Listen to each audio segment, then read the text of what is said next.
Anne-Gibet Elma, des actualités unies, dynamiques et renversantes dans le journal TV.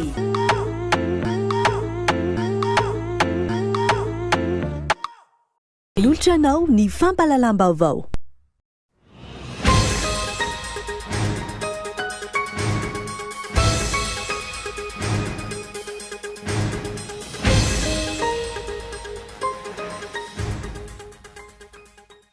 Mpangairainy toeran'ny loholona Madagasikara amin'izao fotoana tahorinina voatendrin'ny loholona Randriamanantena Soa Landimbolatiny ho ministry ny fitsarana. Hatreto tsy mbola voatendry izay solo azy. Ny andimby azy eo izay heveriny maro fa ho lasa filohan'ity androm-panjakana ity ka andimby ny filohan'ny Repoblika aorian'ny fametraha-pialany.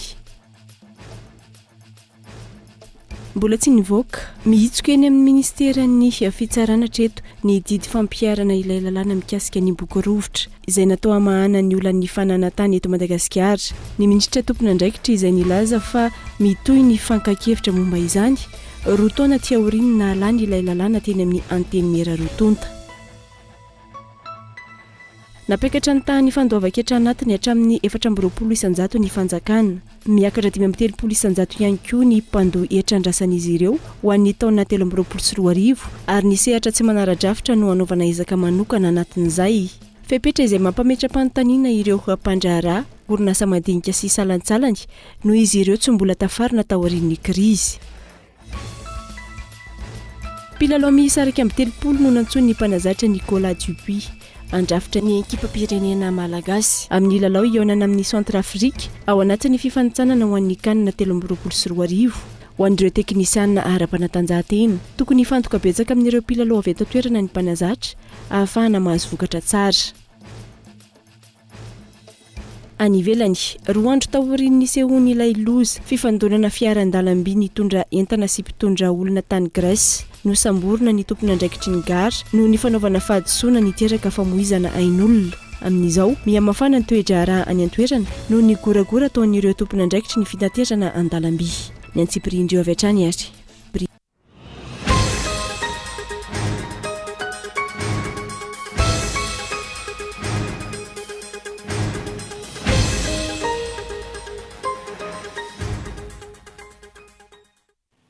Ankafaliana indray tomboko lasy tomboko vavy tsy dia nany tokantranonao amin'izao alina izao tonga soeto amin'ny fampalalam-baovao ary asaina mpitiavana ianao anaraka izany hatramin'ny farany. Anomboantsika ny fotoana avy hatrany dia banga iray ny toeran'ny loholon'ny Madagasikara amin'izao fotoana izao taorinina voatendry ny loholona Randriamanantena Soa Landimbolatiny ho ministry ny fitsarana. Hatreto tsy mbola voatendry izay solo azy.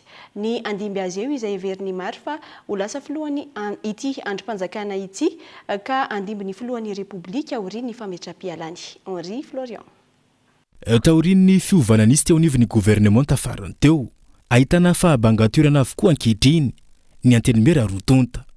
Tao ny nahavoatendry ny solomavim-boaka ny Alalangina rivotina Richard Jean Bosco ho ministry ny asa sy ny fampananana asa ary ny lalàna sosialy sy ny nahavoatendry ny loholona Randriamanantena Soa Landimbolatiny ho ministry ny fitsarana.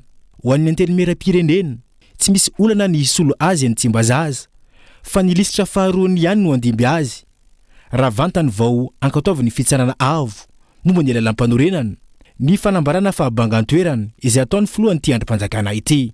Fa ho an'ny anteny meran-doolona andrasana indray izay olona hotereny ny filo Andry Rajoelina raha toka ity loholona lasa mihitra ity izay isan'ireo notendreny tamin'ny fotoan'androny. Raha ny toe-draharaha politika mifamafao eto amintsika amin'izao fotoana izao azo heverina fa izay loholona ho voatendry vaovao eo no mety ho lasa nyity filohan'ny androm-panjakana ity isolan'ny Herman Razafimahefa ka andimby ny filo aorian'ny mety ho fametraha-pialany raha toka irotsaka ho fidinina fandroany ny filo am-perinasa ankehitriny.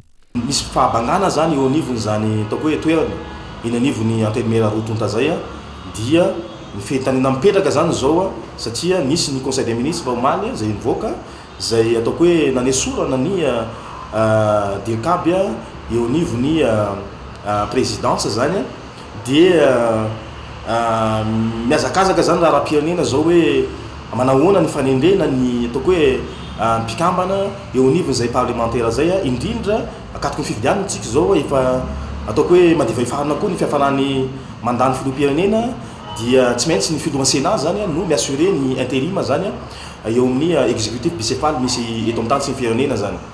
Dia raha atao zany ny lecture politique zay zavatra zay dia miady mafy zany ny filoham-pirenena amin'izao fotoana zao hoe iza ataoko hoe amin'ireo mpanaradia azy zany no homendrika n'ilay toerana zany ao amin'ny Sénat satria raha voateniny zany io mpikambana isolana ministre ny fitsarana zay eny anivon'ny Sénat io dia za sûr et certain fa tsy maintsy hianao fifidianana ray mandeha zany eo anivon'ny Sénat hoe mety hanolona n'ilay ataoko hoe filohan'ny Sénat amin'izao fotoana zao zany ka handimby na hoe hiassurer ny intérim ny président zany rehefa ametra-pialana izy amin'ny mety ho filatsahana kofidiana zay ho ataony zany raha ohatra ka tanteraka marina ny fifidianana zay eretseretiny senia ho karakaraina amin'ity taona ity. Raha iverenana ny tantara tafiditra ao anatin'ireo olona enina no tendreny ny filohan'ny repoblika na napisa ireo mpikambana roabeny folo andrafitra izany antelimerandolona izany irandrevana tena sola andiny mbola tena ny didim-panjakana 2024 tsipika ohatra 80 ny 20 janoary taona 2024 no nametraka azy tamin'izany toerana izany ary izao no tendrena ho ministry ny fitsarana izao indray. Ankoatra ireo nahitana fiovaovana ny mpiara-miasa akaiky amin'ny filoham-pirenena indimy no niova ny gouvernement inefatra raha teo no niova ny italiany kabinetra eo ny fiadidina ny repoblika ary nisy ihany koa ireo fiovany ny gouverneur amparitra medika ho tsy famatorana izany raha ny fanazavana ireo mpanao politika hatrany. Raha ohatra ka zay fanovana ny mpikambana eo anivon'ny gouvernement zay dia azo adika hoe misy tsy fahamatorana eo amin'ny fomba anendrena ireo ataoko hoe mpikambana eo anivon'ny gouvernement zany. Ambadikin'izay ihany koa dia misy ataoko hoe kajikajy politika ihany koa satria azo adiny fa ankatoky ny fifidianana antsika zao dia be dia be ny kajikajy politika zany zay apetraky ny fitondrana amin'izao fotoana zao ary saika tsy dia ataoko hoe mirona makany amin'ny famahana ny olana ara-sosialy sy ny toe-karena raha no misy fa misy focaliser bebe koa amin'ny resaka olana ara-politika zay misy eo anivony antoko anankiray zay tsy iza fa antoko ny fitondrana amin'izao fotoana zao. Araka izany andrasana ny fanendren'ny filoha izay olona etsy Anosikely izay vinavinana fa olona tena tokisan'ny filoham-pirenena hahafay ny fitantanana raha toka izay ho voatendry eo no mety ho lasa filohan'ny antenimerandolona ka handimby azy aorin'ny mety ho fametram-pialany raha misy rosaka ho fidiana ho filoham-pirenena indray. Fa tsy tokony onona fotsiny amin'ny fizarana sakafo sy ny fiahiana ara-tsosialy ho an'ny firenena iray. Ilaina ny fijerena ny lafiny rehetra eo anivon'ny fiarahamonina toy ny fanabeazana sy fahasalamana araka ny fanazavany mpampianatra sady manam-pahaizana amin'ny fampandrosoana. Ny fahavitahantena ara-tsakafo izay lahara-pahamehana eto Madagasikara raha toka ametraka ny fampandrosoana maharitra ho iatrany ny fanazavana. Fanampanazavana entsany fity nokoloina. Maro ny famatsim-bola azo amin'ireo mpiara-miombona antoka amin'ny Madagasikara ahafahana manatsara ny lafiny sosialy. Voafetra ny LFI sy ny LFR nefa ireo teti-bola ahafahana mijery ireo lafiny sosialy ireo. Na izany tokony ho fehezina ary apetraka mazava ny politikany sosialy ahafahana mametraka ny fampandrosoana isany amin'izany ny fanabeazana, ny fahasalamana sy izay mikasika ny fiarahamonina iray manontolo. Raha ny zava-misy eto Madagasikara toa lasa ambany zavatra ireo sampandraharaha eo anivon'ny ministera mijery manokana ny lafiny sosialy. Zany hoe misy maromaro zany ireo mpamatsy vola avy any ivelany manampy antsika amin'ny resaka fanampiana ara-tsosialy. Dia ny tena manahirana mieritreritra azy ireo fanampiana ara-tsosialy ireo amin'izao fotoana izao tadiaviny efa ataony moa zany tonga dia teneny hoe tia zahako no manomena reo an'ity vola avy aty amiko ity nefa tsy vola avy any aminy izy fa avy any amin'ny banque mondiale avy any amin'ireo mpamatsy vola avy any ivelany. Raha amin'ny LFI manokana maromaro ireo ministera voakasiky le izy ohatra fotsy zao raisiko raha raisiko exemple raha raisiko ohatra zany zao ny ministeran'ny fitantanam-bola sy ny toe-karena misy sampandraharaha kely de kely le izy kanefa mikasika sosialy ny asany ohatra zany le tsony hoe CCPREAS. Raisiko ohatra koa ny ministera amponina io ny tena ngeza indrindra nefa tsy fantatra tsara hoe inona marina ao amin'le sosialy zany ny tena ataon'io ministera amponina io satria taorian'ny fandalovan'ny Rivodoza Fredy misy eo amin'ny endriny maro ny famaritana ny politika sosialy ampiarany fitondram-panjakana Isany amin'izany fizarana anymasaka any amin'ireo faritra rava izay nandalovan'ny Rivodoza. Ankilan'izay anefa tsy ahitana vahaolana hatramin'ny androany ireo lemaka dibo-drano sy ireo fambolena potika vokatra izany. Ny fampiroboroboana ny fambolena izay tokony atao lahara-pahamehana ahafahana mametraka ny fahavitany tena ara-tsakafo eto an-toerana. Lizo tokony hazava tsara lizo inona ny atao amin'ny sosialy. Tsy fizaram-boary fotsiny no atao amin'izany resaka sosialy zany. Fa misy sampana, misy zavatra maromaro ny tokony hojerenao akoatra ny fizaram-boary zany. Raha ny hevitro manokana ny lahara-pahamehana dia ny fambolena aloha, satria io fambolena io no ahafahantsika mamatsy ny malagasy rehetrarehetra. Satria ny aloha zava koa ny resaka fa ny fambolena malagasy nge hatramin'izay navita tena ny malagasy amin'ny resaka sakafo, fa zao le izy toa ohatrany hoe atsofoka ao an-tsain'ny malagasy hoe nanafatra vary zao taonina manetsy ny taonina avy any ivelany satria tsy ampy le toerana. Tsy ahivina. Ohatra faingaraika amin'ny 500 amin'izao fotoana ny IDH ny Madagasikara na ny indice de développement humain araka ny tatry ny PNUD ny volana septambra 2024 lasa teo. Ambany raha mita amin'ny IDH araka ny tokony ho izy izay napetraka ho ohatra faingo 700. Isanjerena manokana amin'ny tahapam-pandrosoana ity raha tsy ahivina ny PIB na ny tahapamikaran'ny ponina, ny halavany androm-piainana ao amin'ny firenena sy ny faripahaizana ireo mpianatra manomboka amin'ny 15 taona no miakatra. Mbola tsy nivoaka mihitsika eny amin'ny ministeran'ny fitsarana hatreto ny didy fampiarana ilay lalàna mikasika ny boky rovitra izay natao hamahana ny olan'ny fananantany eto Madagasikara. Ny ministra tompon'andraikitra izay nilaza fa mitoy ny fankakevitra momba azy roa taona tsy aoriana na alany ilay lalàna teny amin'ny Antenimera Rotonta. Fanadiadina. Rehefa lany teny anivon'ny Antenimera Rotonta ny lalàna momba ny fanavaozana ny sampandaran'ny fananantany, natolotra ny fitsarana avo momba ny lalam-panorenana. Namoaka didy ity farany ny 24 Jolay 2024 fa mifanaraka amin'ny lalam-panorenana io lalàna io ka azo ampiarina. Hatreto nefa tsy mbola nisy ary tsy mivoaka ny didy fampiarana io lalàna io. Nanamafy izany ihany koa ny ministra tompon'andraikitra ary nilaza fa mialohan'ny hitondrana io lalàna io eo anivon'ny filan-kevitry ny governemanta sy ny filan-kevitry ny ministra tsy maintsy hojerena ny pitsopitsony rehetra ialana amin'ny olana mety hitranga. Nisy ary zany lalàna ny volavolaina amahana ny olana amin'ity hoe boky rovitra ity. Efa vita izay lalàna zay. Fa le lalàna tsy azo ampiarina, manidina fotsiny lalàna raha vao tsisy didy fampiarana azy. De namola vola didy fampiarana na décret d'application le lalàna ary efa nandritry ny volana maromaro na fotoana maromaro dia nidinina hoe io zany no ampiarana n'ilay lalàna afana miroso amin'ny fahamahana ny olana ateraka ity boky rovitra ity. Raha ny loharano-baovao azo eny anivon'ny ministeran'ny fitsarana no miatona ny didy fampiarana io lalàna momba ny boky rovitra io amin'izao fotoana na eo aza ny filazana fa mitoy ny fakan-kevitra etseroa hanatsarana azy. Tsy ahivina hatrany napetraka ilay lalàna ka hitondranana fampivoarana sy fanatsarana ho an'ny sampandrarahan'ny fananantany ary amahaolana maro izay mampitaraina ireo mpilaraharaha. Lany teny anivon'ny Antenimera Rotonta nankatoaviny ACC saingana mahagaga tsy misy ny didy fampiarana izany hatreto. Inona no misakana ny mpitondra tsy hamoaka io didy fampiarana io amahana ny olana eo amin'ny fananantany, ny disadisa eo amin'ny fananantany izay mahasana ny 700 ny vahoaka malagasy. Miamanantona ny Madagasikara indray ny tangorin-drahoan'ny Fredy ary viraminaina ivadika Rivodoza atao anatin'ny 4 andro avy hoy ny teo anivony foibe famantarana ny mety ho toetry ny andro. Itony rotsakorana ary amafy izany amin'ny faritra maro ka ilana ny fahamailon'ny rehetra. Fanampanazavana. Niverina amin'ny lakan'ny rano Mozambika indray ny tangorin-drahoan'ny Fredy izay nandravarava tamin'ny faritra maro teto amintsika andro vitsilasa izay. Mety hivadika Rivodoza izy atao anatin'ny andro manaraka ary manaraka akaiky izany eo anivon'ny foibe famantarana ny toetry ny andro.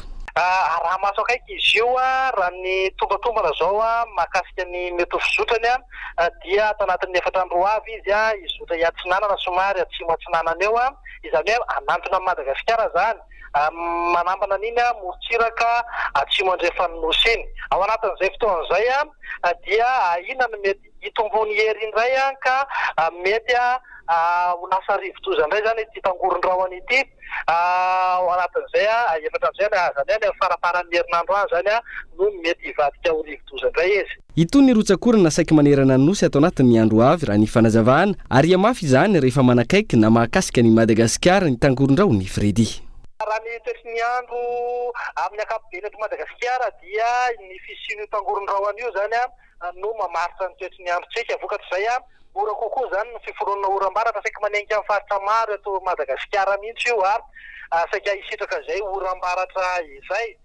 Na izy tsy tanety nefa ny hevon'io tangoron-drahona io na tsy editra tanety ny azo antoka satria dia hitondra rotsakorana betsaka amin'ny faritra maro eto Madagasikara izy indrindra ny amin'iny faritra morontsiraka avaratra andrefana, ilany andrefana ary ny tapany atsin'ny Madagasikara iny. Tokony samomailro sy anaraka ny toromarika ny tompon'andraikitra eny fotony ireo monina amin'ny ilany avaratra andrefana sy atsimo nosy iny.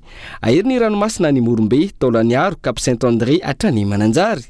Tokony malina ihany koa ireo mipetraka amin'ny faritra iva no ny abetsahany rotsakorana atao anatin'ny andro manaraka araka ny fampitam-baovao avy amin'ny foibe famantarana ny toetry ny andro. Fa misy sarotam-pitrisa ireo mpanao asa tanana ampidirina amin'ny sehatra manara-dalàna araka ny tapaka nandritra ny filan-kevitry ny minisitra Omaly. Nisy ihany koa ny fanendrena tompona ndraiky mpanjakana maro samihafa sy ny fanafoanana didim-panjakana nandritra ity filan-kevitry ny minisitra ity. Nela Ranefson. Tao anatin'ny efataona nitondran'ny filoham-pirenena Andry Rajoelina inefatra niova ny talehan'ny kabinetra teo anivon'ny fiadidiana ny Repoblika ny Madagasikara. Noraisina tao anatin'ny filan-kevitry ny minisitra Omaly ny didim-panjakana manendry any Andrianarisoa Romy ho talehan'ny kabinetra vaovao raha toka foana ny didim-panjakana manendra ny Raharinirina Abomiavitsy. Nagatoavan'ny filan-kevitry ny minisitra nisy irosona amin'ny fampidirana amin'ny sehatra manara-dalàna ireo mpanao asa tanana eto Madagasikara. Taoriny nisy fanisana nataony teo anivon'ny ministeran'ny asa tanana sy nisy aitao ary hita fa mahatratra hatrany amin'ny sarotam-pitrisa izy ireo. Izay mitsinjara amin'ny karazana asa miisa 420 ary hozaraina karatra mamatsiana izy ireo. Ho fampitomboana ny atraikefa ananana ireo mpitandron'ny filaminana nakatoavan'ny filan-kevitry ny minisitra ihany koa ny fanatanterahana ny fanazarantena ireo amin'ny miaramila iraisan'ireo firenena sy ny nosy anatin'ny ranomasimbe Indiana. Akoatra ireo teboka lehibe ireo, misy ihany koa ny fanendrena tompona ndraiky mpanjakana maro samihafa sy ny fanafoanana didim-panjakana nandritra nyity filan-kevitry ny minisitra Omaly ity. Fatsikaritra indray tao anatin'ny ny filan-kevitry ny minisitra iny ihany koa fa ny fahadisoana nataony fiadidiana ny Repoblika ny Madagasikara, fahadisoana izay taratry ny tsy fahatomombanana sy ny fanapa-kevitra raisina tampoka, tsy misy fifampidiniana mialoha. Gaëtan Andriatsilavo. Nanaitra ny maro ny tatitra navoaka ny fiadidiana ny Repoblika ny Madagasikara momba ny tatitry ny filan-kevitry ny ministra Omaly voalohan'ny volana Martsa 2024. Tatitry ny filan-kevitry ny ministra izay nahitana fifangaroana teo amin'ny fanapahan-kevitra noraisina na ihany koa diso fanoratra.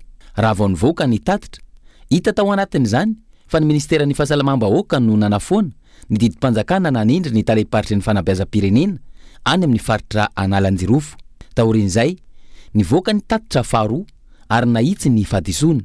Izany hoe ny fanafoanana ny didim-panjakana manendry ny talehi-paritry ny fahasalamam-bahoaka ao amin'ny faritra Analanjirofo izay naharenesana fitarainana maro sy nampitokona ireo mpisehatra rehetra amin'ny fahasalamana eo anivon'ny faritra. Fahadisoana izay azo hitarafana ny tsipifisian'ny firindrana eo amin'ny fomba fiasa eo anivon'ny fiadidinan'ny Repoblika. Ity farany izay isan'ireo toerana manana ny lanjany eto amin'ny tany sy ny firenena. Antony nahatonga ny fampiakarana ho 7,400 ariary ny teti-bola ho an'io androm-panjakana io raha toa ka 7,700 ariary zany teo aloha araka ny voasoratra ao anatin'ny teti-bolam-panjakana na sipanitsina na ny LFR 2022. Ka raha ny fiadidinan'ny Repoblika no ahitana tsy fahatomombanana tahaka izany, tsy mahagaga raha mikorosofahana ny firenena amin'izao fotoana. Tsy mahagaga ihany koa raha tsikaritra ny fisian'ny fanapahan-kevitra tampoka izay tsy nisy fifanakaloza-kevitra sy fifampidiniana lalina akory. Raha-pirenena nefa no resaka ary Madagasikara ray manontolo no entina. Hita taratra ihany koa ankilan'izay ny tsy fitovi-kevitra sy ny tsy fahampian'ny fifampiresahana eo amin'ny samy mpitondra. Ohatra amin'izany ny fanambarana sy ny fanehoan-kevitra momba ny toerana misy an'i Madagasikara manoloana ny ady ao Rosia taoriny fivorimbeny firenena mikambana ny 13 febroary lasa teo. Raha toka isan'ireo firenena 170 ny taky ny alan'ny Rosia Ukraine ny Madagasikara, ny andro niny ihany nilaza ny mpitondra tenin'ny gouvernemanta ny ministra Lalatina Rakotondrazafy fa tsy niova ny toerana misy an'i Madagasikara manoloana io ady a Ukraine sy Rosia io. Fa nytanina mipetraka araka izany ny hoe tsy efa omanina meloa ve ny famoahana ny tatitra momba ny filan-kevitry ny ministra, tsy efa misy antanatohatra maro ihany koa ve manamarina azy ireny melohan'ny amoahana azy amin'ny fomba ofisialy. Io fadisoa ny filan-kevitry ny ministra io izay tsy voavoalohany fa efa mitranga matetika. Napiakatra ny tany fandoavan-kevitra anatiny hatramin'ny 420 ny fanjakana. Miakatra 50 ihany koa ny mpandoa hetra andrasan'izy ireo ho amin'ny taona 2024 ary ny sehatra tsy manara-dalàna no anaovana ezaka manokana anatin'izany. Fepetra izay mampametra-panontaniana ireo mpandraharaha, orinasa madinika sy salatsalany no izy ireo tsy mbola tafarina taorian'ny krizy. Iva Richard no mitatry ny andindiny izay. Malona ny fahasahiranana mianjady amin'ireo orinasa madinika salantsalany indrindra taorian'ny krizy teo amin'ny sehatra iraisam-pirenena izay nampikatso ny fandraharana teto Madagasikara. Ampiakatra ny atahany fampidiran-ketra anatiny hatramin'ny 420 ny fitondram-panjakana amin'ity taona 2024 ity araka ny voafaritra anatin'ny LFI. Tamin'ny taona 2024 iny raha nitombanana amin'ny 3848 miliara. Anoany zany ny hetra zay tokony hitra dia tratranay any amin'ny 470 isandrato izany 3608 miliara. Hetra zay mbola haloha zay fananovana déclaration fa mbola haloha dia mitentona amin'ny 210 miliara anoany. Amin'ity taon'ity moa zany 2024 dia voalaza ny ao anatiny izay volavolan-dalàna na mahakasika ny tetipolo zay ihany koa zany dia 4780 miliara eo no 4786 miliara zany ny hetra anatiny tokony ampidirina ao anatin'ny kitabolam-panjakana. Zany akory tsy hoe ho atao tery-vaimanta ireo orinasa zay misehatra fa izay dia misokatra foana amin'ny dialogue de gestion. Tsy nilaza mazava ny fepetra ho fanamorana ny fandoavan-ketra ho azy ireo ankilany teo anivony sampandraharaha ankapobeny hetra toy ny nanaovana ny fanemorana ny fahafana mandoa hetra tamin'ny taondasa izay nanamaivana tamin'ny ampahan'ny olan'ireo orinasa madinika salantsalany. Na izany na tsy izany tsy nandany fampiresaka na iroso amin'ny dialogue de gestion ny sampandraharaha ankapobeny hetra. Ity faran'izay ampiakatra ny isa amin'ny mpandoa hetra hatramin'ny 5 amin'ny 30 isanjato ihany koa amin'ity taona 2024 ity. Ravalo alina sy efatrety sy ray tapitrisa zany ny taona 2024. Tanjona ny azona mpandoa hetra roa tapitrisa ka hojerena manoka ny sehatra tsy ara-dalàna. Raha ny fanamorana ny fandoavan-ketra araka izany no andrasan'ny mpandraharaha sy ireo orinasa madinika sy salantsalany amin'ny fanjakana indrindra taorian'ny krizy. Tsy ny mifanohitra amin'izay ve ny zava-misy amin'izao fotoan'izao. Tonga eto amin'ny fotoanan'ny dokavatra fo isika tomboky lasy tomboky vavy ry ao aorian'izay dia miditra ao anatin'ny tampany faharoa ny fampahalalam-baovao. Tsy fahatsara ihany koa ny manatsidika dia ny ety fa anambahiny sampana fampahalalam-baovao rehefa avy eo.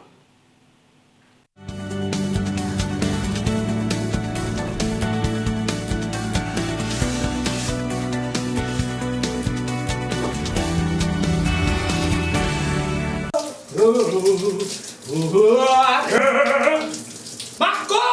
Lapsi laissez! Om 60 laissez! Lapsi! Om 60 laisse Brenna! Lapsi laissez! Om 60 laissez! Marco!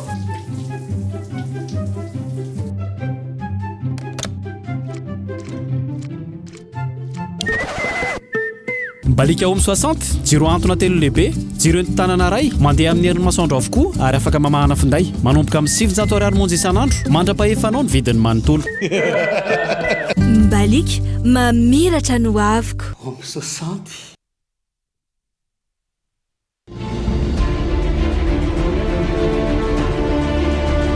Njoo ny mpisehatra reny akibony tany.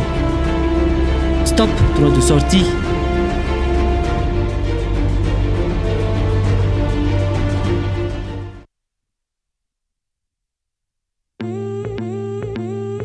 reko fa afaka baky ianao raha sefy ianatra izy mbola tsaiko aloha atreto mieritreritra hoe amin'ny fianarana any tsy mena amitaha am'izany ny prime zany ny orinasangeza ary matokazy sady tena mora paraky zay mora ny écolage ny prime tamin'ny 2007 defa nisy donko azo antoka ny azahoana ny baka plus ara-dalàna tsara mihitsy ny diplôma flaire bdb fa miankina aminao foana ao ny gestion sy ny management sa ianao tsy te hitantany orinasam-baventy za te anao commerce marketing de inona ny tsakanesana amin'ny prime paramédico communication droit anao ny soa fa za mionina amin'ny niveau T3 misy iprime madoly zay ale andrangà tanantsirabe tamaga majoenga mpampianatra betraikefa satrara dokotera professeur magistrat sekolo manara-penitra ny sady mampazoto mbola tsisy nianatra tato ka lasa jolam-boto mba jereo anefa lasa ministra zao rakoto raso lasa zisketaka lasa radoko enao sisanendrasana fizaha efa tao iprime raha te ho tafa ohatrana izao investissez dans une valeur sûre choisissez iprime à lève l'avenir.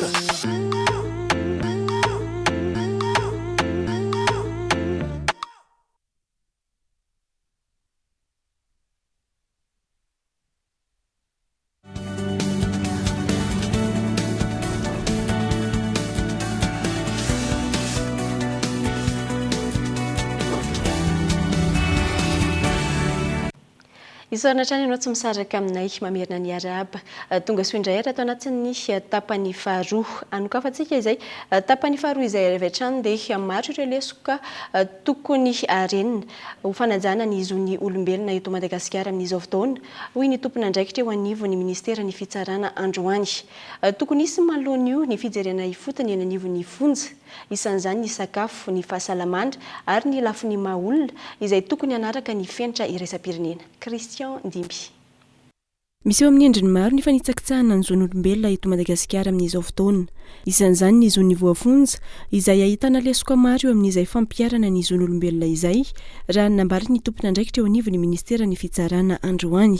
Ny fonja teto Madagasikara hatramin'izay dia toerana malalaka fotsiny dia nampidirana olona satria nanomboka ny fanjanahantany zany dia mety magasin de stockage eo mety indraindray ary toerana famonoana biby reny dia nasitrika atao ny olona dia tonga ao zay vao amboarina hoe ahoana aiza no atao dosy aiza no atao fitehirizana sakafo sy ny sisa dia jerena hoe inona sy inona daholy no ilain'ny olombelona. Misy toerana famakiam-boky, misy fitoerana ahafahan'ny fianakaviana mamangy, misy fitoerana fitsaboana manokana, misy fitoerana fandrona mahazaka olona maro, misy fitoerana izay tena hoe ilain'ny olombelona ary mahazaka olona maro. Zay ngamba raha fehezina anatina fotoana fohy ny amina teny fohy ilay hoe manara-penitra. Tokony isy araka izany ny fijerena ifotony toedra raha iny anivon'ireo fonja eto an-toerana hitondrana paikady maharitra eo amin'izay fanajana ny zon'ny voafonja izay.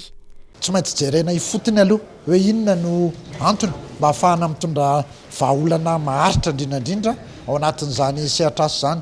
Vahaolana maharitra hoy aho satria tsy vao androany no nisy zany lesoko zany. Enimpolo taona izao ny sinina atao hoe ny administration pénitentiaire teto Madagasikara anatin'izay enimpolo taona izay nahafahantsika manao jeritoditra sy mitombana kokoa amin'ny fanatsarana amin'ny hoavy amin'ny ankapobeny satria efa mivoatra ihany koa ny fomba fijery sy ny lalatsaina hoentina mitatana an'izany zon'olombelona eny anivon'ny fonja izany. Natomboka androany araharitra 2 andro ny atrikasa itadiavam-bahaolana manodidina ny farim-piainana ny voafonja eto Madagasikara tetsy Antaninarenina. Vahaolana izay tokony ampiarina eo anivon'ireo fonja maro eto amintsika hiadina amin'izay fanitsakitsahana ny zon'ny voafonja izay. Tonga eto amin'ny fotoana andraisana ny vahintsika eto mpilasy ity dia Razafindrakasy Sonia avy amin'ny Good Vibes hitondra fanazavana misy kokoa makasika ilay fampisehoana goavana atao anapanakanto vahiny amin'ny fahafolon'ny volana martsa ho avy izao. Miarabanao Sonia, fanontaniako voalohany avy hatrany makasika ny tapakila satria maro ireo olona mbola tsy mahafantatra tsara ny fomba fanjifana azy. Manahoana makasika izay? Ie, miaraba ny Lari dia miaraba antsika rehetra izay manaraka ny tokantrano any. Ny fomba fividianana tapakila zany dia via ny lien Ticket Play izay efa ao amin'ny page Facebook-nay Good Vibes Party dia amin'io lien io zany a miditra dia mampiditra identifiant dia rehefa avy mividy billet nareo a tonga dia alefa ny ticket place any amin'ny mail ny identifiant nareo zany le billet dia iny zany a afaka imprimenareo dia hoentinareo amin'le andron'le concert na koa mijanona anaty telefona dia efa misy agent ticket place miscanne an'le izy. Manao indray ny hoe tapakily izay an-trano satria araka nefa nitaterynareo teto dia hoe misy ireo karazana toerana efa tsy misy tsony ny tapakila. Eny tompoko betsabetsaka ny sokajina tapakila misy ao dia ny VIP zao ny efa lany fa nakoatr'izay mbola misy dia ny VIP koa zany efa somary vitsivitsy dia efa amin'ny herinandro ambony le fampisehoana ka manasantsika rehetra mba tsy ho tara tsy andro farany zany vao hividy tapakila fa dian'izao dia mividy. Manao kasika ny vidy izay tapakila izay afaka ampitsahivinao kely ihany ve? Ie, ny vidina tapakila ny first 25 000 ariary, ny fan zone 50 000 ariary, ny silver 75 000 ariary, ny gold 200 000 ariary, ny VIP 300 000 ariary. Fa ny VIP moa zany 400 000 ariary fa efa lany dia ny VIP koa efa somary vitsivitsy. Mahakasika ny fahafahana manjifa an'izay tapakila izay mety hoe hatramin'ny noviana satria amin'ny fahafolon'ny volana martsa ho avy izao no ny tiseho goavany ity. Ie, ny tapakila zany arakaraka amin'ny malany anazy any raha mbola misy moa izy mandra-pahatonga n'le andron'le fampisehoana dia mbola afaka mividy foana na efa eny amin'ny palais des sports ara fa tsara makalolo satria mandeha le izy ao. Mahakasika ny fahatongavana ilay mpanakanto goavana izay tena atao hoe anisany andrasan'ny tanora indrindra ny tovovavy kely amin'izay hoe fampisehoana goavana izay hitaika. Manao ahoana ny resaka hoe fahatongavana mety hisy fahafahan'ny mpakafy hoe hitsena anazy any amin'ny seranam-piaramanidina sa manao ahoana? Eny tompoko tonga ray andro melohaloha le fampisehoana izy dia ho an'izay maniry hitsena anazy eny amin'ny seranam-piaramanidina Ivato manasa anareo anaraka anay amin'ny page Facebook sy Instagram Good Vibes Party ny Facebook dia Good Vibes Party io ny Instagram fa omenay ao zany ny information bebe kokoa mahakasika an'izay ny ora sy ny fandaminana amin'izay fitsena anazy zay. Farany ary patsahivo kely soa ny mahakasika ny ora na taterana ny fampisehoana goavana ity sy ny daty tsara pitsahivina ihany. Eny, le fampisehoana zany amin'ny 10 marsa ho avy zao amin'ny zoma ho avy zany manomboka amin'ny 9 le izy amin'ny 9 18h dia amin'ny 4 efa misokatra amin'ny vavahady dia azo adiny koa fa manana ny mpanakanto gasy zany zay manatotosa ny première partie Gaé Rimka Shaina Zdinaiza dia misy koa ny DJ Mbinza. Isaorany ianao Razafindrakasy Sonia ny vahiny teto amin'ny fampalalamba avao nitondra zay tsara ho fantatra mahakasika ny fampisehoana tahaka izay. Saotra tompoko. Lafa vao avy hatrany dia miala tsikelikely amin'ny ravalomanana marika tsy hita matetika amin'ny etsika sy fionana tanterany Antokotim sy ny RMDM na ny rodoben'ny mpanohitra ho an'ny demokrasia eto Madagasikara intsony ireo solombavamboaka miisa 2 Maître Anitra Razafimanantsoa sy Fidèle Razarabetra nafana fo sy mpitarika ny miara-manonja. Io no lohateny lehibe asongadan'ny gazety mpiseho isan-kerinandro Madagascar Matin Hebdo isarian'ny mpamaky azy androany. Fidèle Anitra sy carte de Ravalomanana. Io indray ny lohateny lehibe isarian'ny gazety mpiseho isan-kerinandro Madagascar Matin Hebdo ny mpamaky azy amin'ity herinandro ity. Manomboka tsy dia hita firy amin'ny fivondronana sy ny fionana na hetsika irany Antokotim sy ny RMDM na ny rodoben'ny mpanohitra ho an'ny demokrasia eto Madagasikara intsony ireo solombavambahoaka voafidy tao amin'ny boriboritany voalohany Maître Anitra Razafimanantsoa sy Fidèle Razarabetra voafidy tany Ambatondrazaka nafana fo sy mpitarika ny miara-manonja.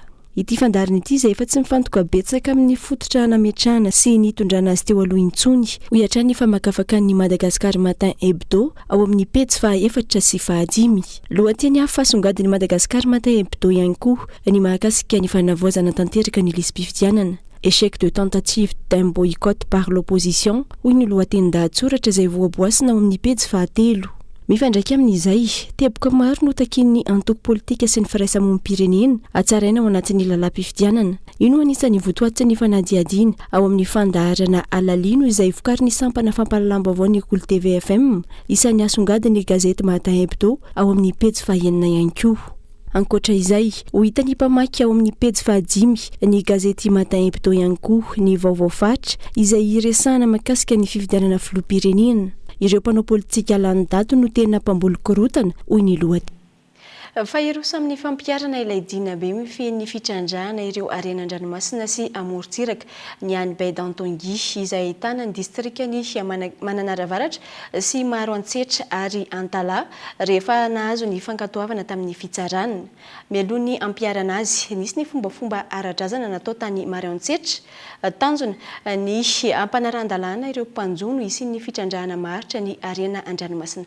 Henri Florian. Valitaona taorinina mbolavolana azy vao nahazo fankatoavana teo anivon'ny ministera ny fitsarana ny Dinabe natao hifehezana ny fitrandrahana ireo arena anaty rano ao anatin'ny faridranomasina ny Bay d'Antongil. Nandalo an-tanatohatra maromaro nanomboka tamin'ny taona 2014 ity Dinabe ity vao nahazo izao fankatoavana izao. Dinabe izay natao hitsinjovana ny taranaka raha ny fanazavana. Io natao hitsinjovana ny taranaka bafara fa tsy natao hifamonoantsika samby atsika. Malaka atsika niany magnambelo ny taranaka bafaraka intany atsika jiaby samby hitsinjo taranaka. Tsisy afaka milaza eto fa tsy ampirasy ranomasina zanaka atsika bafara. Fa fitantanagna maharitra ny tanjona zay moa ny matimatesany avy amin'ny PCDDB. Ny tanjonantsika zaigny mba andraisan'olo jiaby andraikitra amin'io arena voajanaharitsika raha vao tsara tantana mahantoky ny fiainanatsika boany fiainan-jafitsika vafara agny ampaharitry le zavatsoa amieny ny ranomasina atsika zay rano amin'injanahary atsika. Voafaritra ao anatin'ny distrikany Maro Antsetra, Mananaravaratra ary ny commune Vinany Vao ao anatin'ny distrikany Antala, i Bay d'Antongil. Andrindra ny fiarahamonina ity Dinabe ity raha ny fanazavana. Hanery ireo mpanjono ihany koa iaina ao anatin'ny ara-dalàna sy alana amin'ny fampiasana ireo fitaovana tsy manaraka ny fenitra. I Dinabe zany napetraka indesigny andeha andrindrana ny fiarahamonina ary indesigny ampiavana amin'ny vahoaka mitrandrika ny arena voajanahary anatin'ny Bay d'Antongil. Araka ny fomba antany sy ny fomba amampanao ao Maro Antsetra, nisy ny joro fangataham-pitahina avy amin'ny razana mialohany hampiarana ity Dinabe ity. Antenena araka izany fa hitondra vokatsoa ho an'ireo mpanjono ny fisian'ity Dinabe ity. Eo amin'izay vaovaoana amin'ny faritra izay hatrany dia mampitaraina ireo mpizahatany ao Nosbe amin'izao fotoana ny fiparitany fako plastika an-dranomasina sy an-tanety. Manaratsy endrika ny sehatra ny fizahantany eto amintsika izany ka tokony andraisan'ireo tompon'andraikitra fepetra hoy ireo tatsambo izay nandray ny tsikera nataon'ireo mpizahatany. Vokatra tsy maro no ateraky ny fiparitany fako plastika an-dranomasina sy an-tanety eto Madagasikara. Isan'izany ny sehatry ny fizahantany. Mitaraina ireo mpizahatany ao Nosbe noho ny fiparitany fako plastika an-dranomasina hoy ireo tantsambo. I Nosbe Elville izay nasarika mpizahatany maro noho ny hatsarany ny torapasika, ny ranomasina, ny zava-mananaina sy zava-maniry an-dranomasina sy an-tanety. Io plastika io maro raha robatin'izy io. Ao izy io misaviky indrindra le taratasy plastiky misaviky amin'ny helissinay zay mandeha araiky zay. Izy io misy karazana biby andranao mihegny mihinagna izy io ka mahafaty io karaha ataony tortue ohatra misy mampiaroro telo manjary maty ro. Ary zahay olo miasa mitondra touriste zahay matetiky i raha io miefitefo le touriste zay mahita izy io ireo direct zahay ty findrovana lohany agnatiny.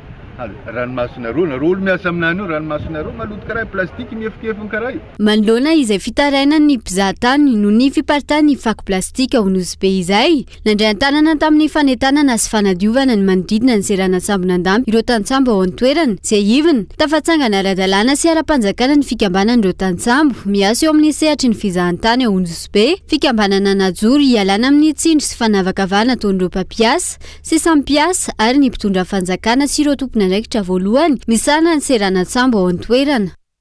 Tsy mitsaha-mitombo isa ataon'ireo mpianatra malagasy mandraty fianarana any ivelany hoy ny tompon'andraikitra eo anivon'ny Mada Jeune Antony. Mahatonga izany ny fahasarotany eo amin'ny fitadiavana asa eto an-toerana, eo ihany koa ny fitotongana ny rafim-pampianarana amin'izao fotoana raha ny fanazavana ny andinindin'izay. Mahery ny anjato isa taona ireo mpianatra malagasy manoho ny fianarana any ivelany raha ny fanadihadiana natao androany.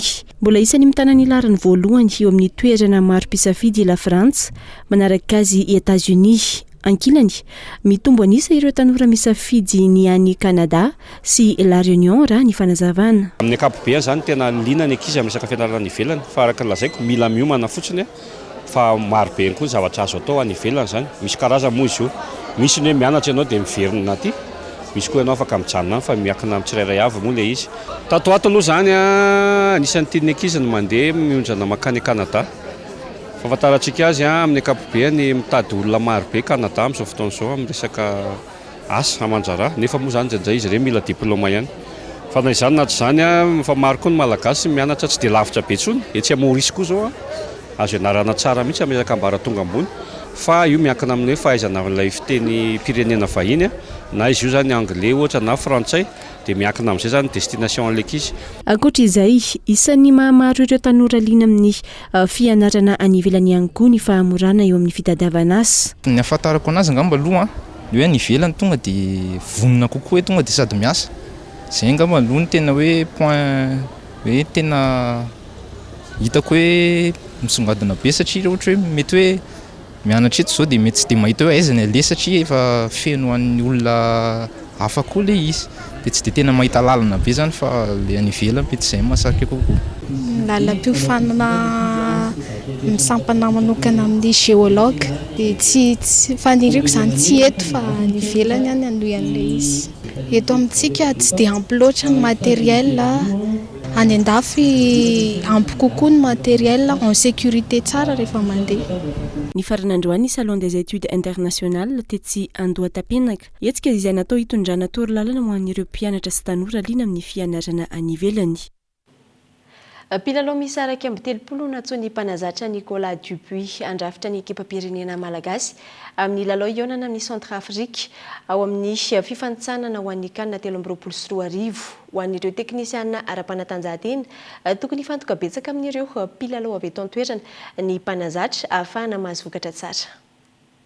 Mpilalao miisa 230 nantsony mpanazatra Nicolas Dupuis andrafitra ny ekipam-pirenena malagasy amin'ny lalao izay ionantsika amin'ny Centre Afrique ao anatin'ny fifanitsanana ho an'ny CAN. Isan'ireny Rakoto Simbola Zakanirine, Melvin Adrien, Manuel Antsoa Andoniaina Rakotondrazaka, Silvio Wasiero, Jeremy Morel, Rabarizona Avutriniain, Butu Kenji Van, Thomas Fontaine, Rakotonirina Jean-Martin, Rajonirine, Andrianantenaina Abel Anissé, Andrianarmanana Arohasana Didax, Rairiniaina Adari, Bertrand Dorian, Rafanomezantso Lalaine, Loïc Lapoussin, Ilemaharitra Marco, Rakoto Armalala Njiv, Razafondranevo Koloin, Raverson Ryan, Randriambololona Zotsar, Randriantsiferina tokony antenainy,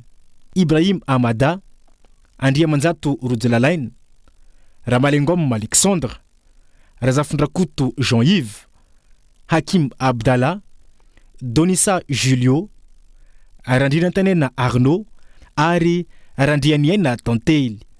Misy ireo mpilalao tsy tokony antsoina amin'ity lalao ity raha nambaran'ireo teknisiana amin'ny sehatra amin'ny baolina kitra ary tokony homena lanja ihany koa ireo mpilalao avy eto an-toerana.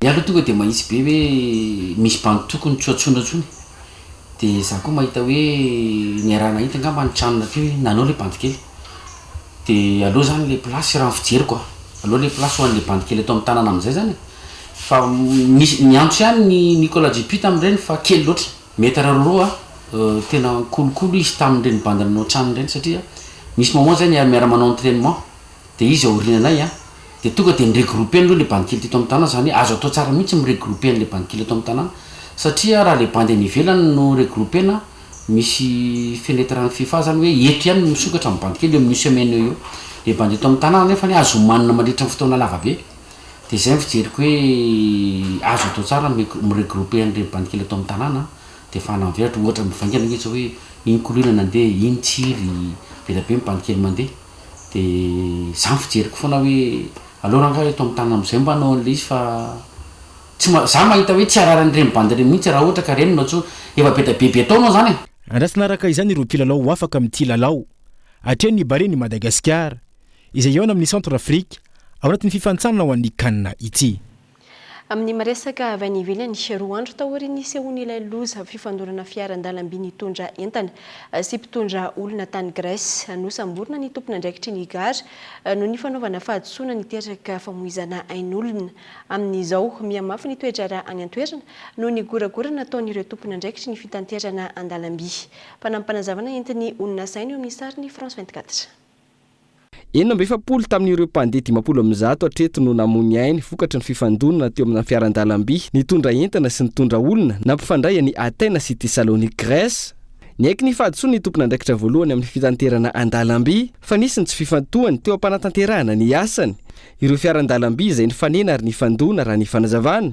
Efa kilometatra maro no efa tsikaritra fa iray lalana izy ireo araka ny fampitorana natao ary azo nosoroana ny loza saingy no fitavozavozana io izao niteraka famoizana ain'olona maro izao. Ity tompona andraikitra ity izay nosamborin'ny mpitandro ny filaminana vokatra izany.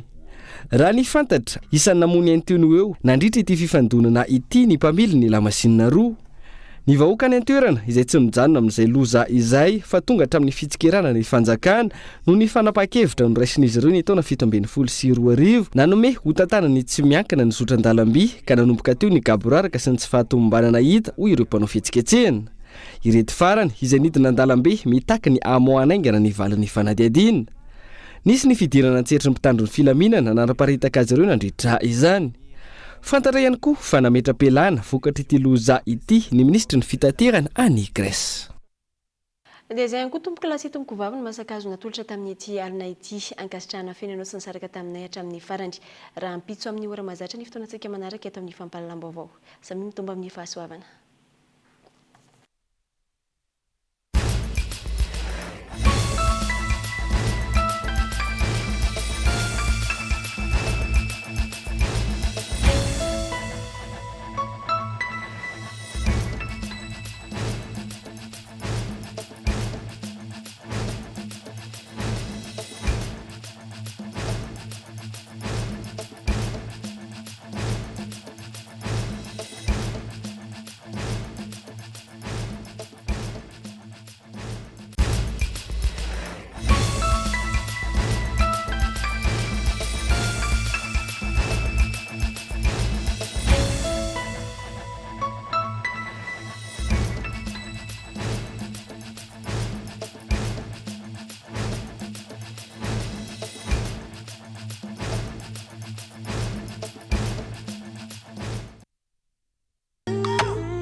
Vous a présenté Nivava. 5G Batelma, des actualités uniques, dynamiques et renversantes dans le journal TV.